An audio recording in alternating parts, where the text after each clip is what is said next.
Tonight's lesson is the Ten Commandments. Now, please welcome our instructor, Mr. Leo Corley. All righty. Good evening. Welcome back to the University of Grace. For those of you that are tuning in online, thank you for joining us. So tonight we're going to be talking about the Ten Commandments. Most everybody knows of the Ten Commandments. Most people certainly have heard of the Ten Commandments. But I saw a 2007 survey that stated only 14% of Americans could actually label or list all 10 of the commandments. And most surprising was that the number one commandment, the first commandment, was the one that they missed most often. So tonight, at the very least, what we're going to do is when you leave here, you will know what the Ten Commandments are. We'll be discussing why did God give them to us? What was their actual purpose? And then towards the end, we'll discuss what did Jesus and the New Testament apostles, what did they say about the Ten Commandments? Are we supposed to continue to follow them? Things like that. So with that, let's just jump right into it. The Ten Commandments are found in two places in the Bible. The first is Exodus chapter 20. The second is Deuteronomy chapter 5. And it begins this way. It says, "And God spake all these words, saying, I am the Lord thy God, which have brought thee out of the land of Egypt, out of the house of bondage." I think it's interesting that before he gets into the Ten Commandments, he gives a quick reminder of the condition they were in when he found them. Do you remember a month or two ago when I taught on the Old Testament, remember how we said that Jesus stated the entire Old Testament, the Tanakh, the Torah, the Nevi'im, the Ketuvim, the law, the prophets, and the Psalms were all concerning him. When I read Old Testament stories like this, I always look for what is God trying to tell me about Jesus? What is God trying to tell me about my salvation? Because that's what this is about, according to Jesus himself. And so I find it interesting that before God gives the Ten Commandments to Israel, he reminds them, I found you in this condition of slavery. You didn't do anything to get out of slavery. I didn't give you 10 commandments and say, if you'll follow these, then I'll save you. Matter of fact, he only gave them one commandment, if you will, and that was you had to keep the Passover. Put the blood of the lamb on the door, keep the Passover. The very next morning, you're out of bondage. Okay? What a beautiful story that is. And it tells us how we are in this condition of bondage to sin, just as humans. Again, it's not like Israel did anything they weren't being punished. They weren't enslaved for anything. If you remember the biblical story, it just says, and there came about a Pharaoh who remembered not Joseph. They had forgotten about the good things that Joseph had literally saved Egypt and most of the region from the famine. As a matter of fact, if you go far enough back, about 500 years, God had told Abraham. Abraham asked, how will I know? And God said, well, your descendants are going to go into slavery for 400 years. Remember that? So it had nothing to do with these people.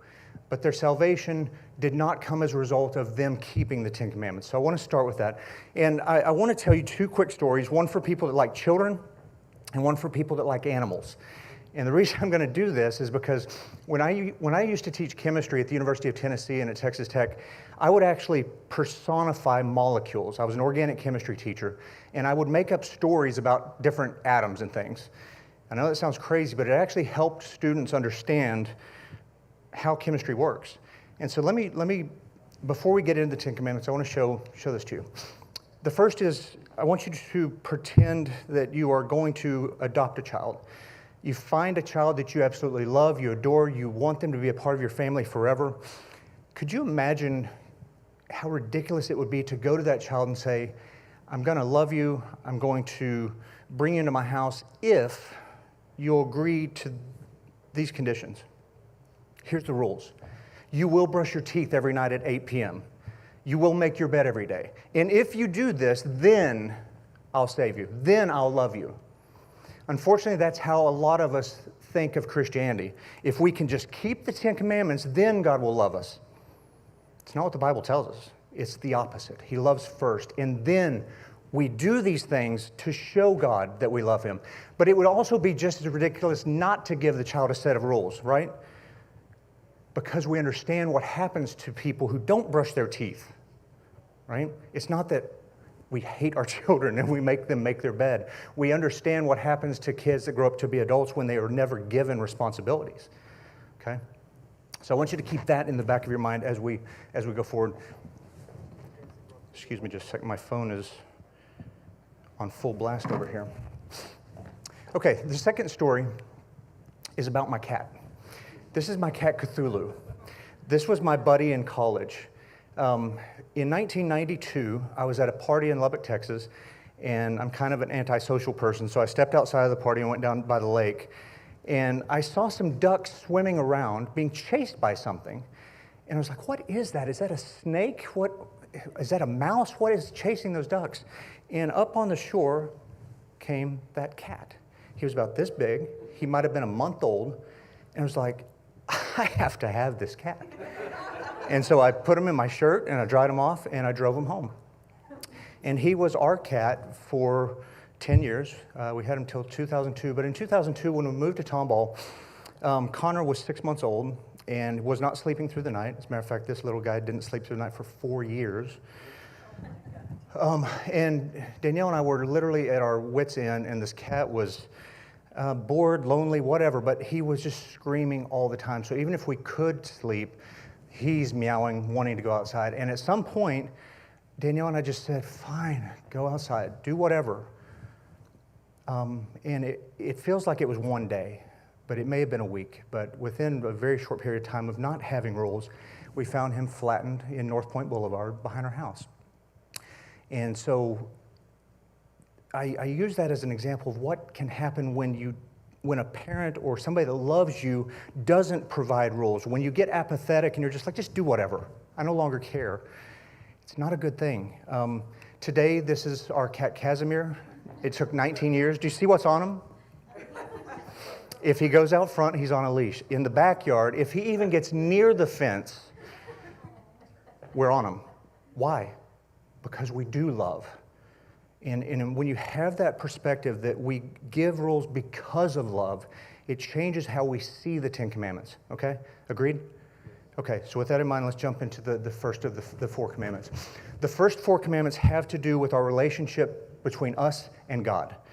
The second group of six have to do with our relationship with other people. All right, the first one, thou shalt have no other gods before me. That's lowercase g. Needless to say, God isn't concerned about other gods. God knows that there are no other gods, right? So this is all about, I don't want you making up images of me or any other God for that matter. Who are these people he's giving these laws to? Israelites who've been in captivity for 400 years in Egypt, where they worship everything that crawls. If you look at the side of that cherub, that throne there, you'll see a dung beetle, right? That's Ra. The dung beetle rolling the sun across the sky. That's the audience that God is giving this to, all right? And that may sound crazy and all, but when Moses was talking to God in the burning bush, do you remember how Moses was like, who should I tell them sent me? What name should I give them? What God are you, right? And God said, tell them, Ia Asha Ia, I am that I am. Now, that word I am in Hebrew is a very interesting word. In the Strong's Concordance, it's Strong's Concordance word number 1961. And I know that because it's a significant word for many other reasons. Here's why. It is the word was. I was what I was. But it's also become. As often as it is used as the word was in Hebrew, it's also the word become. It's past tense, it's future tense. It's God saying, I will be whatever I want to be. Okay? But the main point here is, I am who I say I am. I am not who you say I am. And when you go making up idols of God or anything else, you're defining God. And I like what Danny always says, that our little finite, puny brains cannot comprehend an infinite God. And so why even try, right? There's a story in the Bible in Samuel where Israel goes into battle at Ebenezer, and they lose a battle really badly. And they go, oh, we didn't bring the ark. Go get the ark, and then maybe we'll win. And so they go get the ark from Hophni and Phinehas, Eli's kids, and they bring it into the camp, and Israel starts going, yay, we've got the ark, now we're going to win. And then the Philistines are like, ooh, what's that? And they're like, ooh, the ark's there. And they're all scared. And they go into battle, and guess what happens? Nothing. Why? Because God is not in an ark. God is not some little thing we can just conjure up and say, go fight my battle for me. He's not our Santa Claus.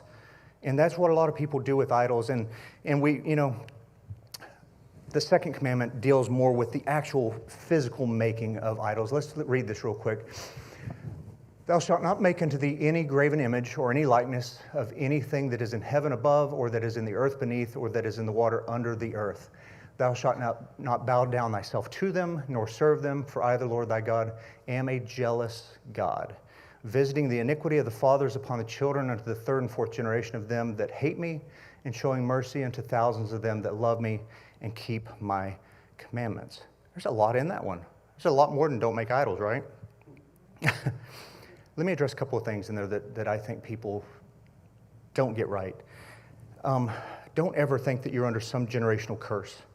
If your great-grandfather was a Satanist, and your grandfather was an atheist, and your dad was a drunk who never went to church once in his life, God's not mad at you if you love him and keep his commandments and serve him. It says it right there. The second that you love God and keep his commandments, he shows you mercy.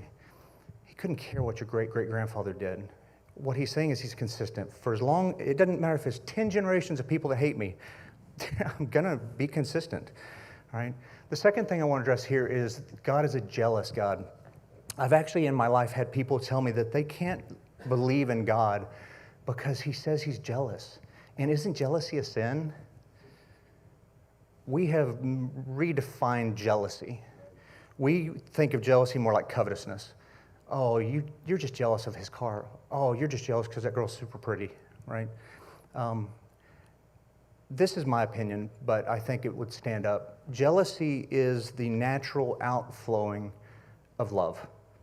When you truly love someone, you can't help but be jealous. If some random dude started sending my wife flowers every Friday, just as friends, I'm gonna have a problem. And it's not because I'm insecure about our relationship. It's because I love my wife. And that's just if some random dude does it. If my wife calls me and says, hey, honey, Tony and I are working late tonight, and I don't think I'm going to be home. We're probably just going to grab a hotel room. I'll see you tomorrow. I'm jealous because I love, right? That's that fence. When you are apathetic to the point where you're just like, do whatever, I would question your relationship seriously. If you get to the point where you genuinely don't care what somebody does in your relationship with you, I don't know. All right, that's my opinion. All right, let's move on. This is the way you've often heard about idols. Idols are anything that takes the place of God. There's a reason the first commandment is the first commandment. If you get that one right, the rest of them just will naturally flow, okay? And anything that we look to find fulfillment and purpose in life can become an idol. We don't make golden calves anymore. You don't really see people running around making idols that they're bowing before.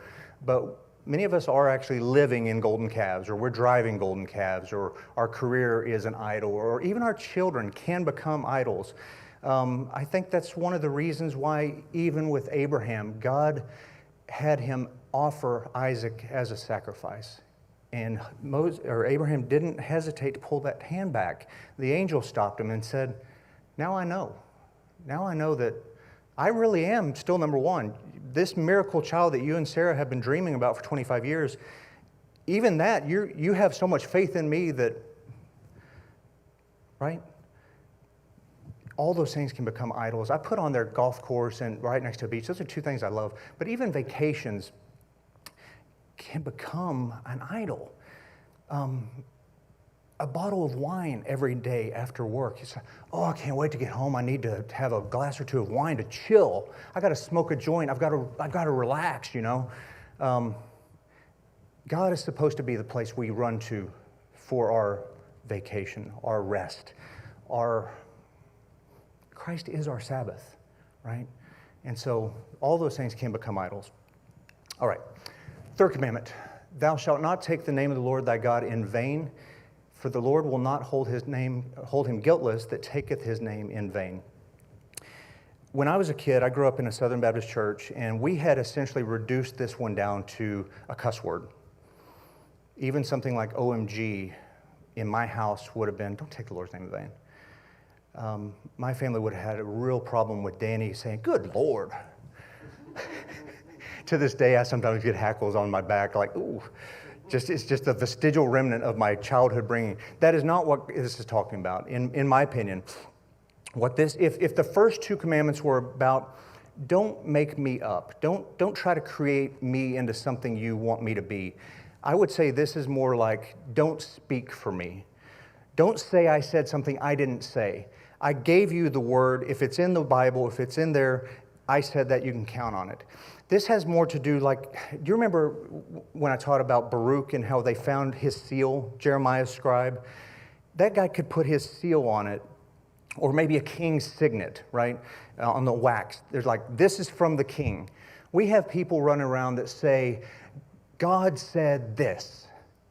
God told me that Trump was going to be president. What happens when he's not?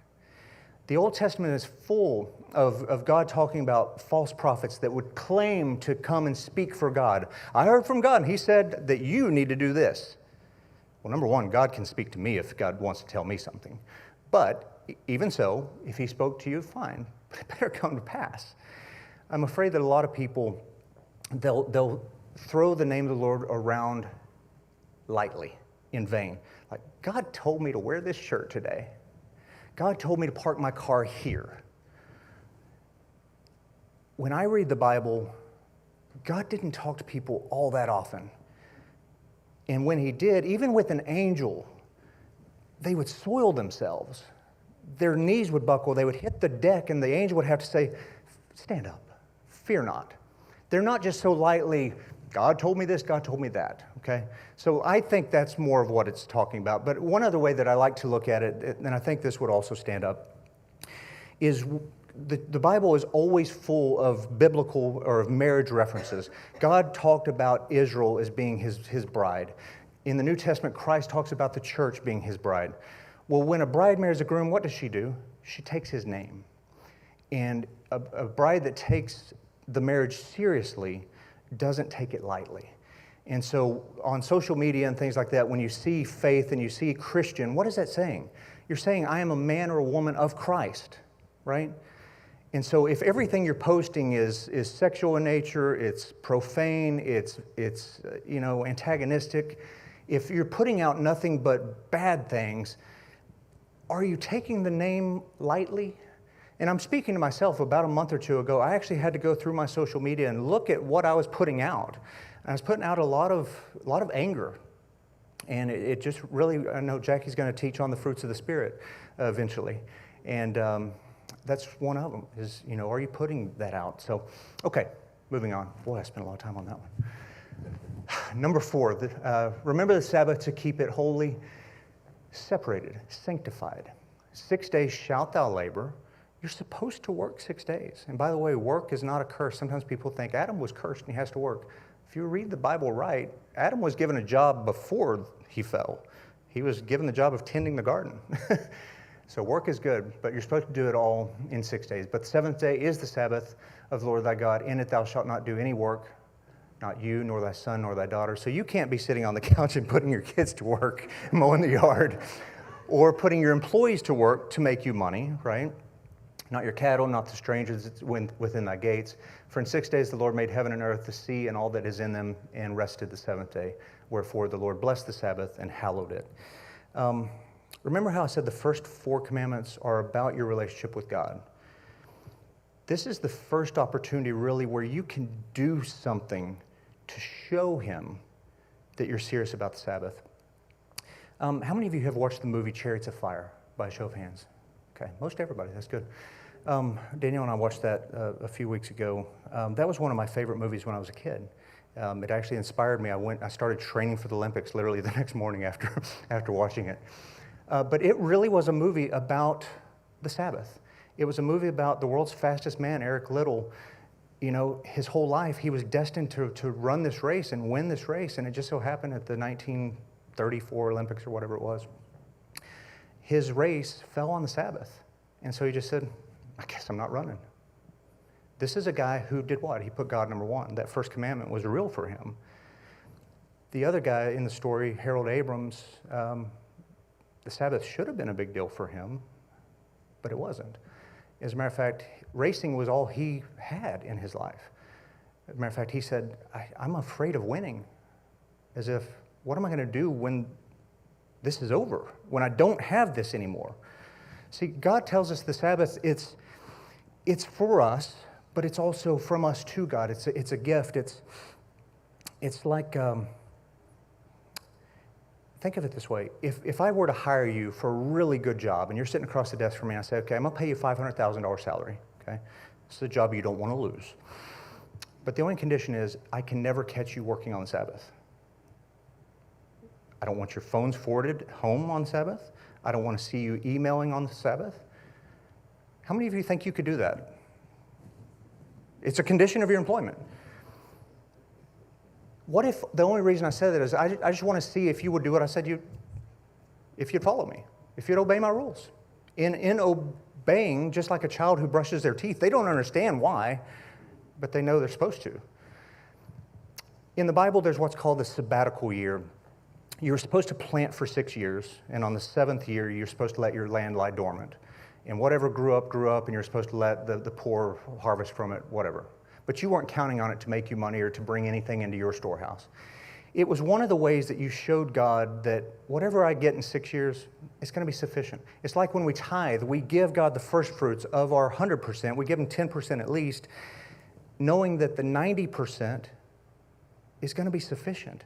And I've found in my life that so long as I gave the 10%, God made that 90% go a lot further than the 100% probably would have gone. I would dare say that Chick-fil-A sells more food because they're closed on Sunday than if they were open all 7 days of the week, right? But they're doing it right. And so that's the Sabbath. One other thing, I put up there, I should be pointing this way instead of back there. When I was in Israel, all the elevators had signs like that say the Sabbath lift. The elevators didn't work in Israel on Sabbath. So from Friday night at sundown till Saturday at sundown, they would just stop on every floor. And so if you're going 16th floor, you're just going to sit there for 16 floors. And if you try to push a button, an alarm would go off. I did that once.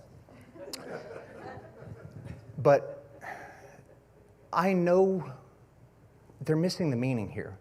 I know that climbing 16 flights of steps is more work than doing this.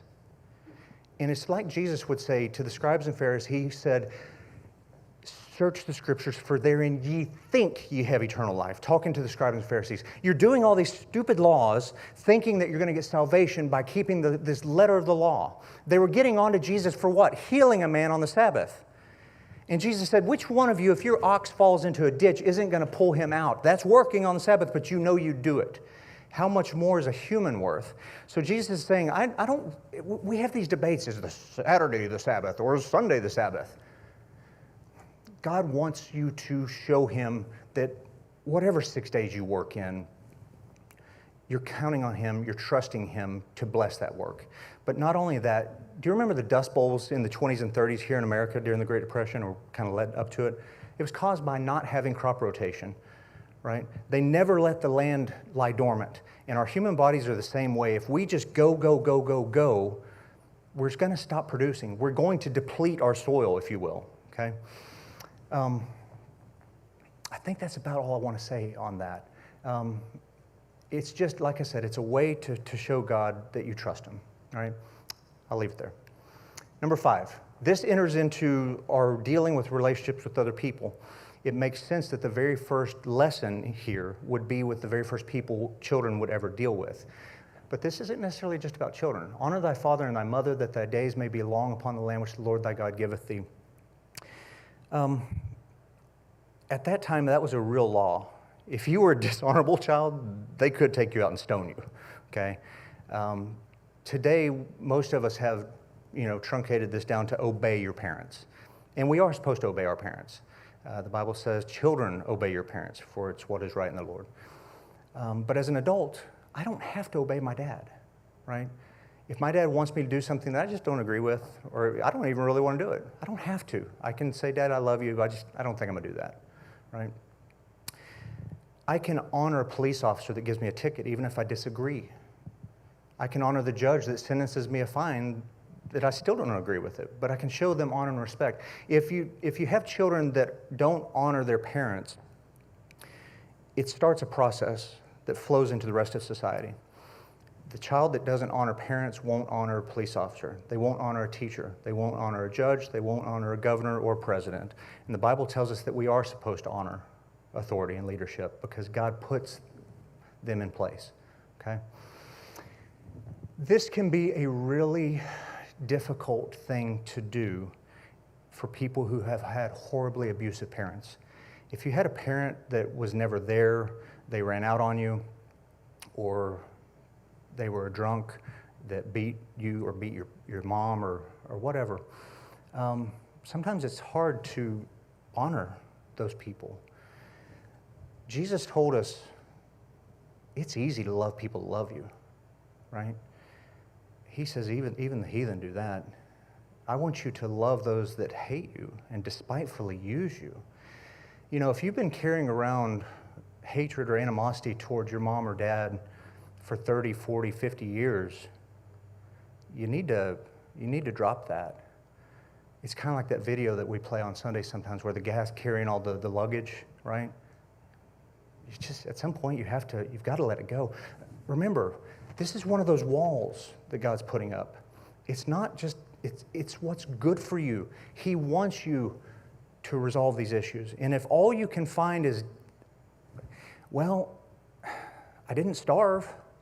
They at least brought me McDonald's or something. Somehow I stayed alive till I was able to get out on my own. Maybe all they did was keep a roof over your head. Maybe all you can think of is, I got my love of reading from you, Mom. You're the first person that ever read to me. That's all you have. Fine. But I think it's good to honor your mother and father, and it'd be good for you as well. Okay, number 6, thou shalt not kill. This word kill in the Hebrew is most often translated, thou shalt not murder. Some people take this and they're like, see, right there, we're not supposed to kill. That's why I'm a vegan. I don't eat meat because you have to kill animals. No, it's this word's specific. It's about murder. It's actually beyond murder. It's actually the same word they use for manslayer.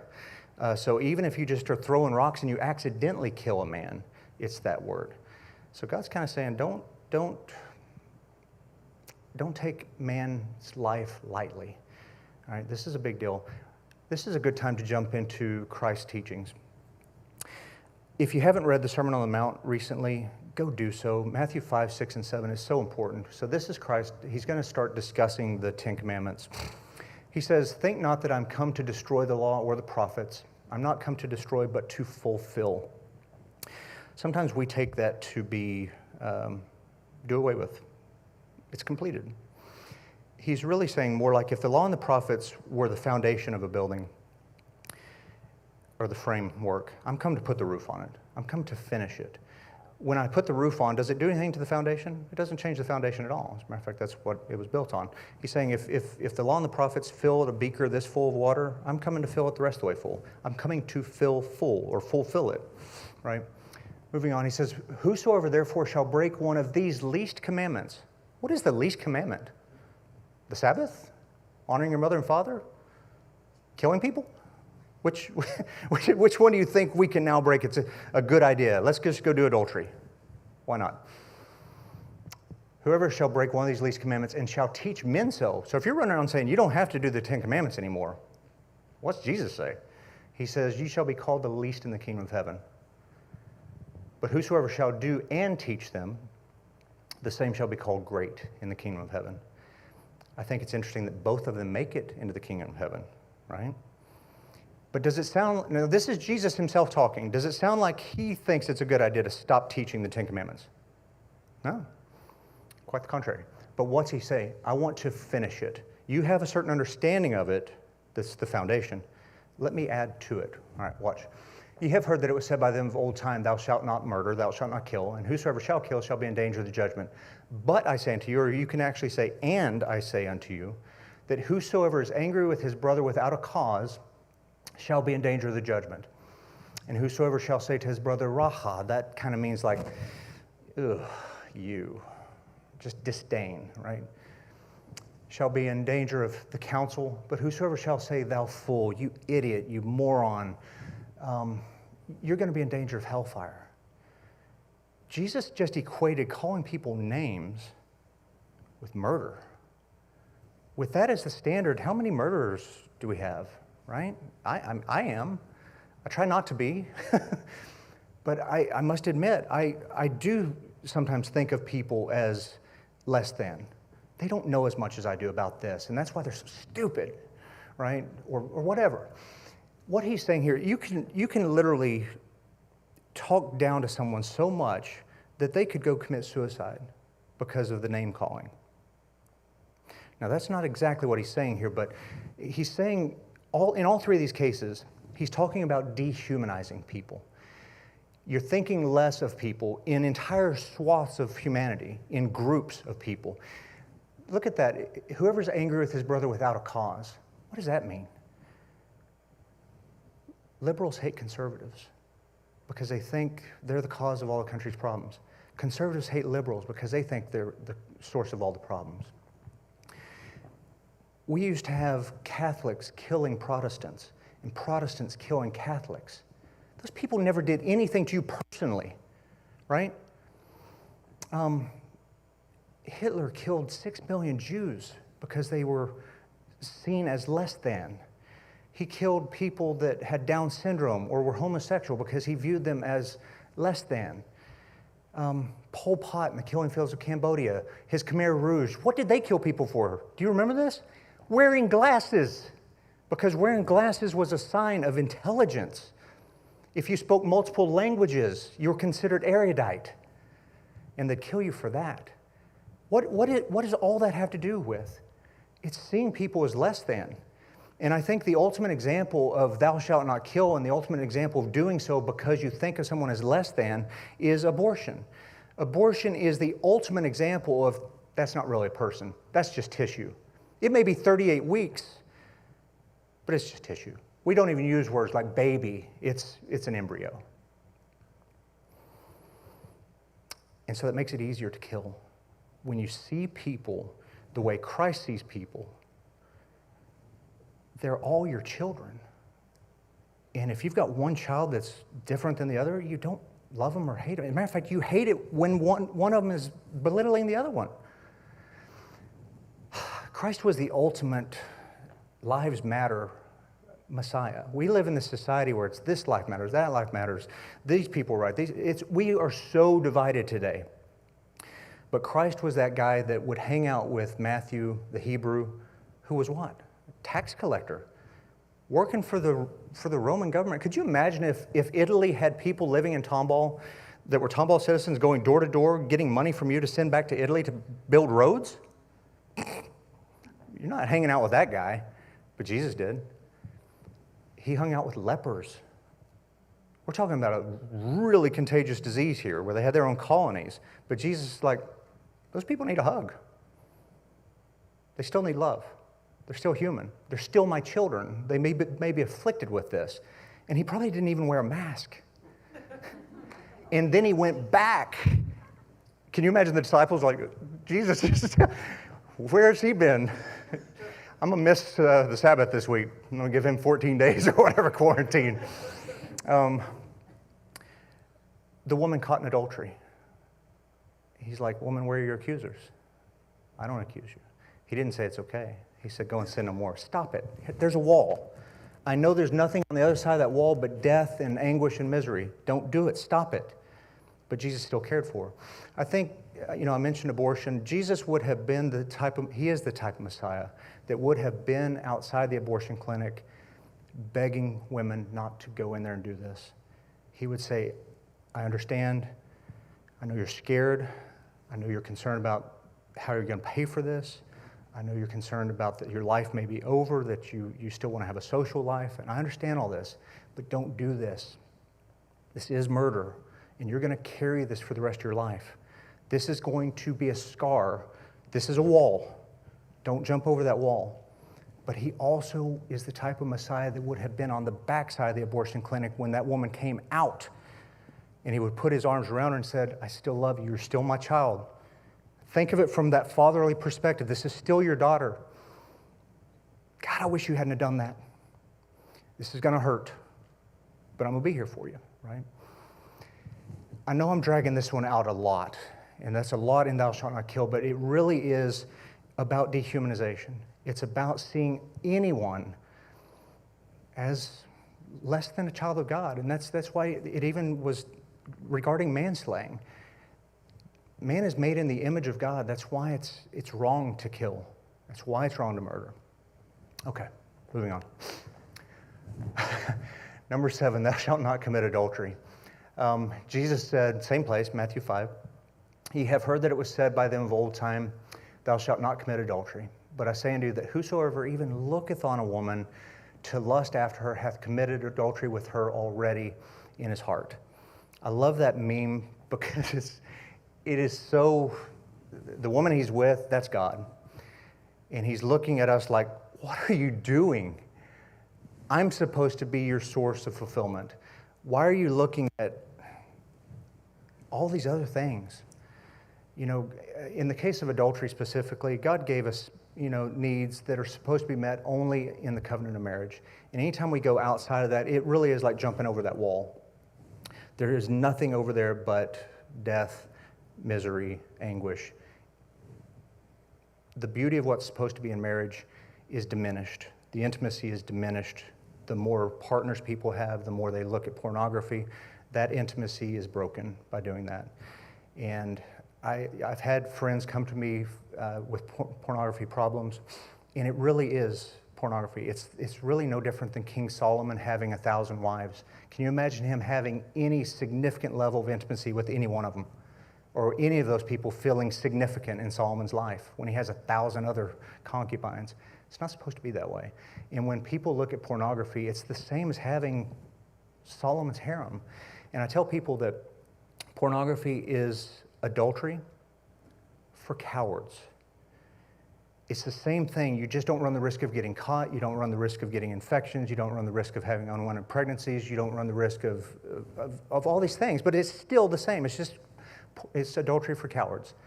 And so it is tough for men in this generation. When I was a kid, we used to have, a magazine that some neighborhood boy found, and we kept it buried in a hole in the backyard, right? And there would be one backyard with like 27 boys in the backyard all the time. These days, it's like that's on every channel of every phone, of whatever. So it's a lot harder today, but it's still something that we need to avoid. Number 8, thou shalt not steal. That used to look like a thief. Today, it just looks like any one of us going to Kroger. I can really relate to this one because when I was a kid, I was an absolute kleptomaniac. I really was. I stole a lot when I was a kid. And I can tell you that the reason that I did was primarily, I would say, insecurity. I grew up on a pretty nice neighborhood. We had a lot of CEOs and business owners on my block. And as such, those men worked all the time. And what do men do when they work all the time, don't have time for their families? They buy their kids whatever they want. And so every kid on our block had a Mongoose bicycle or a Super Goose. There was one year that the Super Goose was the deal. They all had go-karts and motorcycles, and they had the Sony Walkmans and the boomboxes and, whatever it was to be cool. They had the Polos and the Izods and, whatever. I didn't. And this is kind of going back to number 5 on honoring your mother and father. Part of honoring your mother and father, remember I was saying it's tough sometimes when they've been very abusive, is you have to understand what your parents may have gone through. That abusive dad of yours, he may have had a dad that was doubly abusive to him, and that was his only lesson. And the reason I say that is because my dad, when he was 5 years old, his dad, my namesake, Leo Corley, died of polio when my dad was 5 years old. And so my dad was the man of the house at age 5. And his mom had to flip burgers at Garner State Park to make extra money. They had to lease out his bedroom so they could make the rent. This was like a 2-bedroom house. Danielle's been in it. It's maybe 800 square feet. And they had to lease out part of the 800 square feet. And my dad slept on a couch for I don't know how many years. So needless to say, my dad didn't just buy a cool bike, right? I had my sister's hand-me-down with the banana seat and the handlebars like this I think it even had streamers that I cut off to be cool. But I remember one Christmas, I got a Huffy bike. I had been asking for a Mongoose to be like all the other kids, and I got a Huffy. And I remember peeling the stickers off of that so that people wouldn't know I had a Huffy. It was probably a better bike, actually, than the Mongoose. But I didn't want people to know I was driving a Huffy. And so I give you that story just to let you know that my dad didn't give me what I wanted, so what did I do? I took it. But why did I take it? Because I was insecure with who I was. I thought people wouldn't like me if I didn't have this or that. And that's why most people steal. It really does boil back to that. And so I would steal whatever I needed. I mean, big things. I was quite good at it. I had a stash of stolen stuff that I then had to hide. When my parents would come in my room, I'd be like, God, I hope they don't find my stash of stolen stuff. And then when they would, I'd be like, having to lie. Yeah, I just found that in the alley, or yeah, Tommy gave that to me. So it's the ultimate example of doing to others as you would have done unto you, though. If you've ever been stolen from, it's a bad feeling. I had my office broken into a couple of Father's Days ago where they kicked in 4 of my doors and stole things. And if you've ever had your house or your car or your office broken into, there's a violation there, isn't there? There's just this feeling of there might be somebody in my place next time I come home. So just don't do it. There's a reason my dad didn't give me those things, right? And sometimes when a father doesn't give a child something, it's because they know it's not right for you. If I asked for a rattlesnake, should my dad give me one? No. And today, I think I view money differently because I wasn't given everything. And I also learned, ultimately down the road that you shouldn't be stealing. So thankfully, I haven't had to deal with that one for many, many decades. So anyway. Number 9, thou shalt not bear false witness against thy neighbor. The Israelites would have viewed this as a legal term. Back then, if 2 or 3 people testified against you, you literally could be killed at the witness of 2 or 3 people. We have expanded this to basically mean don't lie. The Bible in the New Testament definitely tells us not to lie. But again, think of it just from a parental point of view. If you have one kid that's lying about the other, spreading rumors about the other, blaming things on someone, it doesn't make you feel fondly towards that one. The Bible in, Proverbs 6, maybe 16 through 19, says 6 things God hates, and 7 is an abomination to him. Do you know that in that list of 7 things, it starts off, God hates a proud look. I'm extremely guilty of that. I just have resting proud look face. It vacillates from proud look to angry face. People always think I'm mad or like haughty. I don't have, because I just don't smile much. I really don't. And I'm doing better. I'm doing better tonight, actually. I was told, smile some. Anyway, last time I had a tooth extracted, so I hadn't had a reason. Anyway, but in that list of 7 things God hates, the first is a proud look. The second is a lying tongue. The third, I think, was feet that are swift to do mischief. And the fourth is people that bear false witness against people. So again, it's another lie. And then the 7th thing that God says he hates the most of all is people that cause dissension or, the community, the church to fight amongst themselves. How? Usually by lying and spreading rumors. It's like 3 of the 7 things God hates is about lying. And I say lying is kind of like the same reason I stole. It usually comes back to insecurity. One time, my friend Robert Trier and I, we came down here to Houston. We went to Astroworld and to the Water World, whatever that water park was called down there by Astroworld. This was in 1980, maybe 81. I think I was in 6th grade. And we didn't want to tell anybody we were from Odessa. We were ashamed of the fact that we were from this little hick West Texas town of Odessa. So you know what we did? For the entire time we were down here in Houston, we told everybody we met that we were from Queensland, Australia. And for the whole week, we talked about kangas and dingas and wallabies. And it worked. We had more girlfriends on that trip than ever before, so it kind of reinforced you should lie and stuff.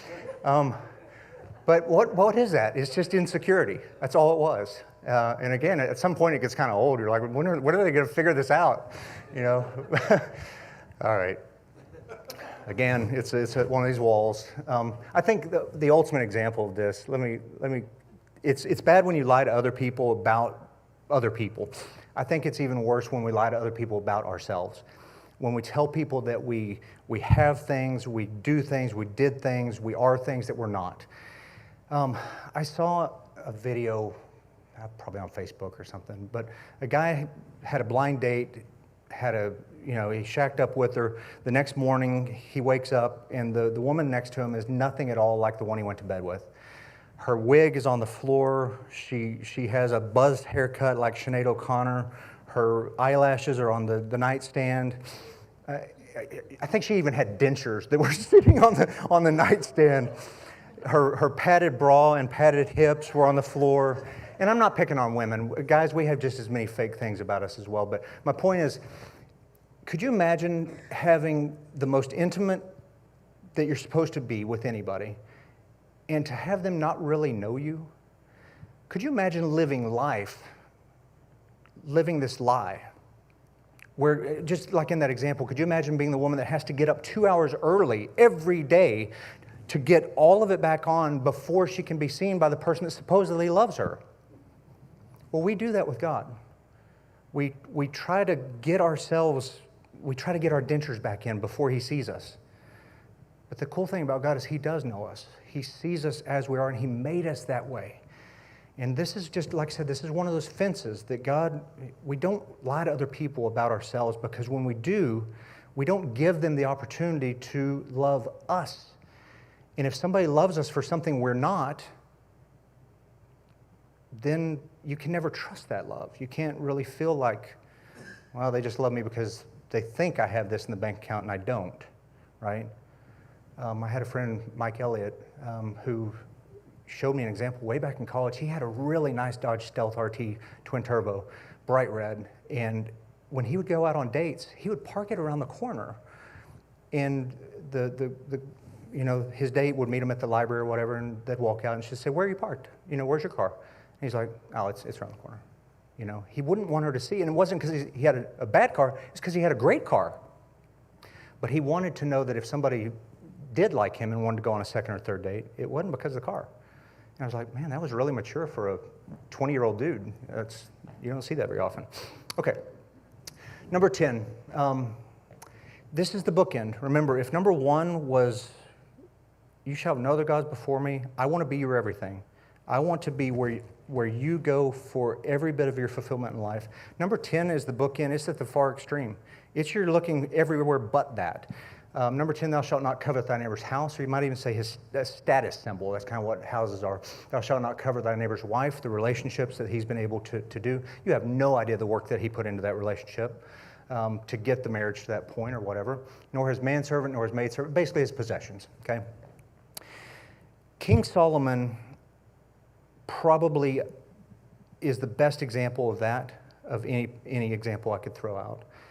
Solomon, in the book of Ecclesiastes, it's like 12 chapters long, and 11 chapters of it is, I built a really awesome house, and I planted awesome gardens, and it was just vanity and vexation of spirit. It was so much work to keep it up. The weeds kept coming back. It was just nonstop work. The more things I had, the more people I had to employ, and it's just, whatever. I tried to lose myself in knowledge. I read every book known to man. I tried to learn all I could, and the more I learned, just the more frustrating it got, because everyone else was so stupid they didn't know what was in these books, right? He would say, I tried to lose myself to wine. I tried every drug known to man, and it was what? All vanity and vexation of spirit. I had 700 wives. I had every pleasure known to man, and it was all vanity and vexation of spirit. And after 11 chapters of what is this life about, in the 12th chapter, the very next to last verse, he finally says, so what do we make of all this? I've just given you 11 chapters of, I've done everything, and it's pointless. It's kind of depressing, really, when you look at it that way. But he says, no, let's hear the conclusion of this matter. Fear God, or you might say revere God, or love God. Put Him number 1 in the commandments, in the second part, and keep His commandments. Let me say that again. After 11 chapters from the wisest man that ever walked the face of the earth other than Jesus Christ, this man literally went to God, and God said, I will give you whatever you ask for. And he says, I'd like wisdom to rule over your people. And he was. In the book of Ecclesiastes, a book written to the man that walks under the sun, the man that's in the flesh. And after 11 chapters, the conclusion was, love God and keep his commandments. For this is the whole duty of man, is how that book concludes. That's the 10 Commandments. I want to show you what the New Testament, what Jesus had to say about them. The scripture lawyers came up to Jesus and they said, Master, which is the great commandment in the law? And Jesus said unto him, Thou shalt love the Lord thy God with all thy heart, all thy soul, and with all thy mind. Everything you have, that first commandment. This is the first and great commandment. And the second is likened unto it, Thou shalt love thy neighbor as thyself. On these two commandments hang all the law and the prophets. Christ literally just reduced 613 laws of the Old Testament down to two things. As did Solomon, really. Love God and keep his commandments. But as if that wasn't simple enough, on the night of the arrest, the night of the Lord's Supper, in that upper room on Mount Zion, Jesus says, a new commandment, or you might even think of it as the 11th commandment, I give unto you, that you love one another. But not just love one another. How?